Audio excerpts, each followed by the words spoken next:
बिस्मिल्लाहिर्रहमानिर्रहीम। अस्सलाम वालेकुम नाज़रीन, आप यूट्यूब और फेसबुक चैनल देख रहे हैं। मैं राना उज़ैर हूँ। नाज़रीन, बलोचिस्तान में जाफर ट्रेन एक्सीडेंट पेश आया है और इस वाक़ये ने इस पूरे पाकिस्तान को हिला कर रख दिया है कि जिस तरह से दहशत गर्दों ने पूरी ट्रेन को, मुसाफिरों को यरगमाल बना लिया है। सरकारी ऑफिसर्स को जो बताया जा रहा है, BLA अपना प्रेस रिलीज जारी कर रहा है।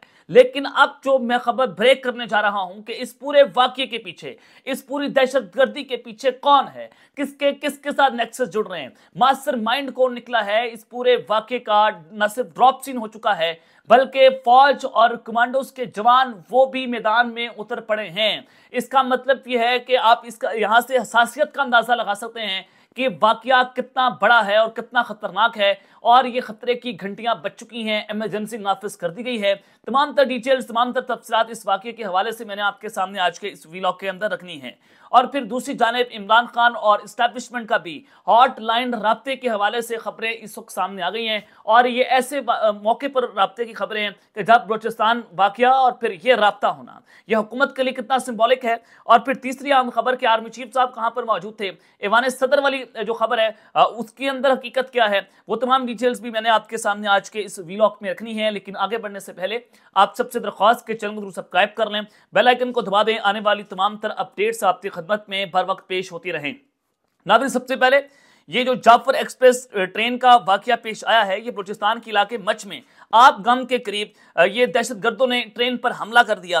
फायरिंग के बायस मुतअद्दिद अफराद जख्मी होने की इतलात भी हैं और दहशतगर्दों की जानिब से मुसाफिर ट्रेन पर शदीद फायरिंग की गई, जिसके बायस खौफ व हिरास फैल गया। कोयटा से पिशावर जा रही थी, पंजाब नहीं आ रही थी। पहले तो वाकया पेश आ रहा था कि जो पंजाबी बलूचिस्तान में दाखिल हो रहा था उसको चुन चुन कर मारा जा रहा था, ताकि ये जो सुबाइयत है वो उजागर हो सके, ताकि पाकिस्तान जो है वो खाना जंगी की तरफ जा सके। दुश्मन इतनी गहरी सोच रखकर पाकिस्तान के ऊपर हमलावर कर रहे हैं। अब ये जो हमला हुआ है, ये टारगेटेड हमला है, ये प्री प्लान हमला था। अब इसके हमले का जो ड्रॉप सीन हुआ है, हमलावर कौन निकले, भारत अफगानिस्तान से क्या ताने बाने मिल रहे हैं, और फिर फौज और कमांडोज की जो एंट्री हुई है, ये बड़ी इंपॉर्टेंट चीजें हैं। लेकिन उससे पहले आप तफसीलात जनाब सुन लें, फिर उस तरफ बढ़ते हैं। ये कहा गया है कि दहशतगर्दों ने अचानक मुसाफिर ट्रेन पर हमला कर दिया और शदीद फायरिंग शुरू कर दी, जिसके बाद मजीद जो अफराद हैं वो जख्मी हुए हैं। फायरिंग के वाकये की इतला मिलते ही सिक्योरिटी फोर्सेस ने इलाके को अपने घेरे के अंदर ले लिया है। सिक्योरिटी फोर्सेस और ट्रेन पर फायरिंग करने वाले मुसल्लह अफवाद के दरमियान फायरिंग का भी तबादला हुआ है। अब बलूचिस्तान लिबरेशन आर्मी वो क्या प्रेस रिलीज जारी कर रहे हैं, वो कह रहे हैं कि हमने 200 से ज्यादा पर्सनल जो जिनका आपके स्टेट के साथ ताल्लुक है, जो आपकी एजेंसी के साथ ताल्लुक है, उनको हमने यरगमाल बना लिया, उसको हमने अगवा कर लिया। ये BLA कह रहे हैं। अब ये आप यहां से खौफनाक सूरत हाल का अंदाजा लगा सकते हैं कि BLA का मौकफ ये है। अब बलूचिस्तान हुकूमत का मौकफ भी आपके सामने रख सकता हूं कि जाफर एक्सप्रेस पर हमला दहशतगर्दी है। वाकये की तहकीकात जो है वो जारी हैं। सिक्योरिटी फोर्सेस मज़कूरा इलाके की जानिब रवाना है और वाकये की नोयत और मुमकिन दहशतगर्दी के पहलुओं का जायजा भी लिया जा रहा है। अवाम पुरअमन रहे और अफवाहों पर कान न धरे। जनाब, ये जो सौगातें आपने हम पर मुसल्लत कर दी हैं, ये सरफराज भुगती की शक्ल में आपने पूरा बलूचिस्तान उसके हवाले कर दिया, तो पाकिस्तान में यही हाल होने, फिर बलूचिस्तान में दहशतगर्दी बढ़नी है कि जब आप अनइलेक्टेड पीपल, जो गैर मुंतखब लोग हैं, आप उनको ऊपर मसलत करेंगे जिनकी कोई हैसियत नहीं है, तो पाकिस्तान में यही वाकयात होने हैं। ये मोहसिन नकवी साहब वज़ीर दाखिला पता नहीं आप कहां से ले आए, पता नहीं आपको कितना कंपिटेंटली ये शख्स लगा कि इससे सिक्योरिटी की सूरत हाल जो है वो नहीं संभाली जा रही।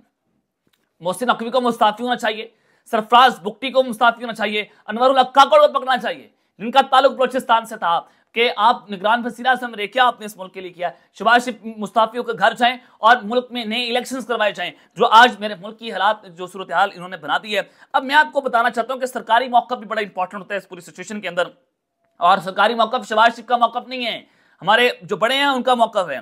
लेकिन बताना ही चाहता हूं कि पाकिस्तान की फोर्सेस ने कार्रवाई का जनाब आगाज कर दिया है। एयर ऑपरेशन स्ट्राइक्स जो है वो लॉन्च कर दी गई हैं, जमीनी कार्रवाई शुरू हो चुकी है ताकि तमाम जो अगवाशुदा लोग हैं उनको रिकवर किया जा सके।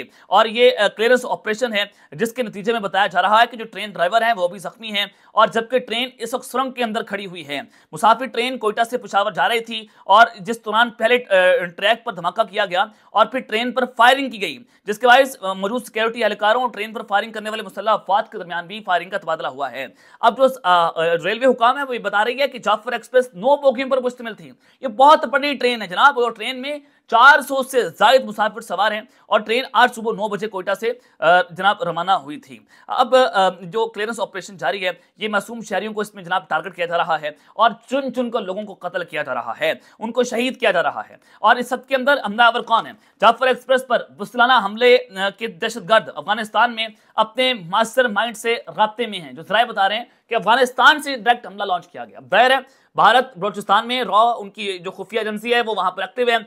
अफगानिस्तान वहां पर अपनी जो टीटीपी है या वहां पर वो अपने हमले लॉन्च कर रहा है ताकि पाकिस्तान को कमजोर किया जा सके।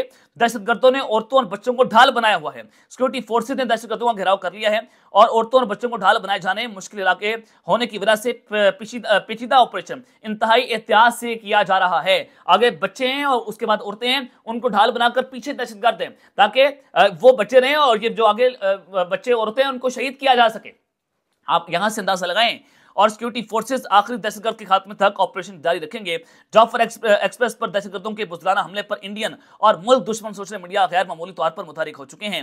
बुज़दिलाना हमले होने के वक्त से लेकर हिंदुस्तानी मीडिया, हिंदुस्तानी सोशल मीडिया और मुल्क दुश्मन सोशल मीडिया अकाउंट्स मिलकर मुसलसल गुमराह को झूठा और फेक प्रोपागेंडा करने के अंदर मसरूफ हैं। प्रोपागेंडा और फेक न्यूज फैलाने में पुरानी वीडियोस, AI से तैयार करदा वीडियोस, पुरानी तस्वीर और फेक व्हाट्सएप पैगामात और पोस्टर्स के जरिए हिजान पैदा करने की मज़मूम कोशिश भी जनाब की जा रही है। तो लिहाजा आप इस पर काम ना धरें। लेकिन सूरत हाल बहुत ही ज्यादा खराब है जो मैंने आपके सामने जनाब रख दी है कि इसके पीछे कौन कौन से मास्टरमाइंड हैं। इंडिया और अफगानिस्तान जनाब इस पूरे हमले को देख रहा है। अब दूसरी जानिब इमरान खान और इस्टेब्लिशमेंट का भी हॉटलाइन राब्ते की खबर आ रही है। ये जनाब राब्ता कैसे और किस तरह से हुआ यह आपको बताना चाहता हूँ। सदीक चांद सीनियर जर्नलिस्ट हैं, उनकी जानिब से दावा किया गया है कि इस्टेब्लिशमेंट ने अली अमीन गंडापुर से राब्ता किया है और ये बजाते खुद राब्ता किया गया और अली अमीन गंडापुर जो है उनको मनाया गया कि आप इमरान खान के बिहाफ पर मुज़ाकरात करें। बल्कि अली अमीन गंडापुर तो माने मनाएं, वो आप इमरान खान को जाकर बनाएं कि आओ हमारे साथ बैठकर बात करें, आओ CBM जो हैं, कॉन्फिडेंस जो बिल्डिंग मेयर्स हैं, उनको तय किया जाए। और ये जो इमरान खान से गारंटीज मांगी जा रही हैं कि आप फौजी की आदत के ऊपर हमलावर ना हो, आप सोशल मीडिया के जरिए एस्टैब्लिशमेंट के ऊपर तनकीद ना करें, आप थोड़ा सा जो है वो थोड़ा सा कूल डाउन हो जाएं ताकि मुज़ाकरात को दोबारा शुरू किया जा सके। इस वजह से ये हुकूमत की कोशिशों को बहुत बड़ा झटका लगा है। जो हुकूमत वाले चाह रहे थे कि जो मुज़ाकरात हैं वो ना हो सकें और हुकूमत इमरान खान के खिलाफ काउंटर नैरेटिव बनाने में नाकाम हो गई है। तो लिहाजा इस वक्त हमारी एस्टैब्लिशमेंट को अंदाजा है, बखूबी अंदाजा है कि इस हुकूमत के पल्ले कुछ नहीं है। ना ये हुकूमत दहशतगर्दी खत्म कर सकी, ना ये हुकूमत जो है इतनी नालायक, इतनी नकम्मी है, ना ये महंगाई को खत्म कर सकी, ना मुल्क में पॉलिटिकल स्टेबिलिटी ला सकी, ना मुल्क में इकोनॉमिक स्टेबिलिटी ला सकी, ना मुल्क में अवाम को जोड़ सकी, बल्कि ये नफरतों के अंदर इजाफा कर रही है। दहशतगर्दी क्या है? नफरतों में अंदर इजाफा है कि बलूचिस्तान में ऐसा वाकया पेश आना इस वक्त पूरी हुकूमत के लिए डूब मरने का मुकाम है। आपको इस्तीफा देकर घर जाना चाहिए। ये किसी और मुल्क के अंदर ये वाकया हुआ होता तो पूरी हुकूमत जो है वो इस्तीफा देकर घर चली जाती, लेकिन ये ढीठ, ये चोर चक्के डाकू मुसल्लत हैं, ये इस्तीफा देकर घर नहीं जाएंगे। शुक्रिया हमारे जो कमांडोज वहां पर पहुंचे हैं, हमारे जो फौज के जवान वहां पर पहुंचे हैं, जो वहां पर मुकाबला कर रहे हैं, आप उनकी वजह से जिंदा है। मैं आपको बता रहा हूं, ये अभी मैं कुछ देर के लिए इख्तलाफात भुलाकर आपको बता रहा हूं कि वो मुकाबला कर रहे हैं वहां पर।